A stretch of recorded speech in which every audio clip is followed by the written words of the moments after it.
Om Swastiastu. Assalamualaikum warahmatullahi wabarakatuh.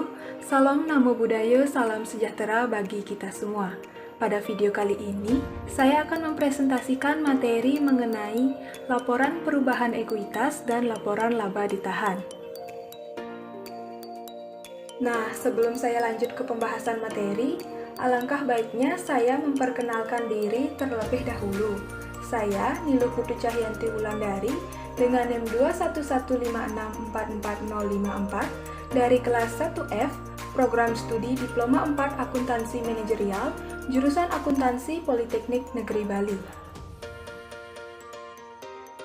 Seperti yang sudah saya katakan tadi bahwa pada video ini saya akan mempresentasikan materi mengenai laporan perubahan ekuitas dan laporan laba ditahan. Pertama, saya akan membahas laporan perubahan ekuitas terlebih dahulu, baru dilanjutkan dengan pembahasan laporan laba ditahan. Langsung saja, yang pertama yaitu laporan perubahan ekuitas. Nah, apa sih pengertian dari laporan perubahan ekuitas itu? Laporan perubahan ekuitas atau laporan perubahan modal merupakan jenis laporan keuangan yang dibuat oleh suatu perusahaan yang menunjukkan perubahan ekuitas atau perubahan modal pada perusahaan dalam satu periode tertentu. Laporan perubahan ekuitas ini disusun setelah laporan neraca lajur. Laporan perubahan ekuitas tentunya memiliki fungsi dan tujuannya. Fungsi laporan perubahan ekuitas secara umum yaitu memberikan informasi mengenai transaksi ekuitas perusahaan. Nah, terdapat 3 tujuan dari laporan perubahan ekuitas ini. Yang pertama, laporan perubahan ekuitas dibuat untuk dapat mendokumentasikan aktivitas-aktivitas transaksi pembiayaan serta investasi dan juga dana yang telah dihasilkan oleh perusahaan tersebut selama periode tertentu. Yang kedua, laporan perubahan ekuitas dibuat untuk dapat melengkapi pengungkapan perubahan dari modal kerja yang terjadi di perusahaan dalam periode akuntansi tertentu. Serta yang ketiga, laporan perubahan ekuitas dibuat perusahaan untuk menyatakan bahwa terjadi perubahan modal dalam periode akuntansi tersebut dan nominal perubahannya juga jelas tertulis dengan tepat dan akurat. Unsur-unsur yang ada dalam laporan perubahan ekuitas, yang pertama ada modal awal. Modal awal merupakan total dana di sebuah perusahaan pada awal periode. Yang kedua ada laba atau rugi bersih. Laba atau rugi bersih ini merupakan selisih pendapatan dengan jumlah beban yang diperoleh. Yang ketiga ada prive, merupakan penarikan uang perusahaan oleh direktur atau pihak pemilik modal untuk keperluan pribadi. Yang keempat ada penambahan modal. Penambahan modal merupakan modal yang ditambahkan selama periode berlangsung atau selisih antara laba bersih dan prive. Serta yang terakhir yaitu hasil akhir atau modal akhir.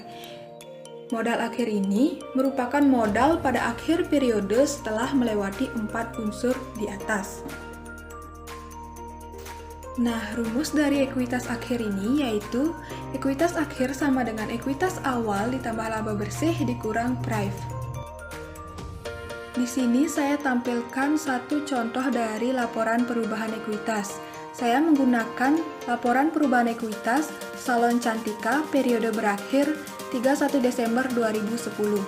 Diketahui data keuangan dari neraca lajur Salon Cantika sebagai berikut.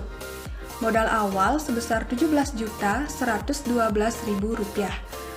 Laba bersih sebesar Rp9.571.000 serta prive sebesar Rp1.250.000.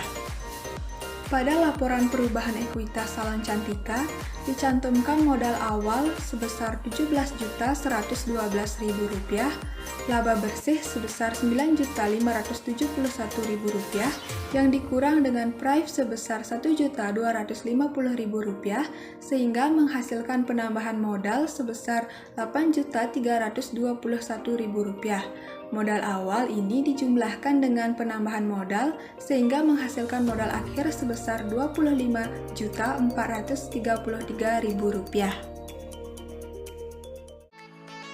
Baik, saya lanjut ke pembahasan yang kedua, yaitu laporan laba ditahan. Apa sih pengertian dari laporan laba ditahan? Laporan laba ditahan adalah laporan keuangan dasar yang menjelaskan perubahan pada laba ditahan perusahaan selama periode pelaporan. Laba ditahan merupakan istilah untuk laba yang tidak dibagi.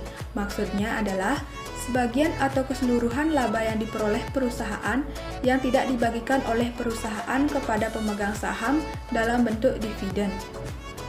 Seiring perkembangan ekonomi, diberlakukan adanya batasan pada laba ditahan yang dimaksudkan untuk menjaga agar saldo yang dibagi tidak semuanya beralih sebagai dividen.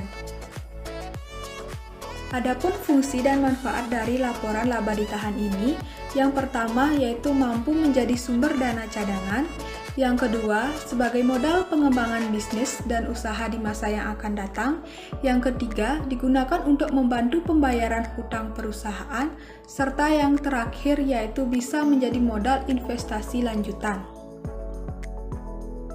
Nah, adapun faktor yang melatar belakangi laporan laba ditahan ini, yaitu adanya kesalahan laporan keuangan pada periode sebelumnya, perubahan metode perhitungan, perubahan prinsip akuntansi dari periode sebelumnya, adanya perubahan pemegang kendali manajemen perusahaan, serta adanya penyesuaian nilai rupiah dari periode sebelumnya.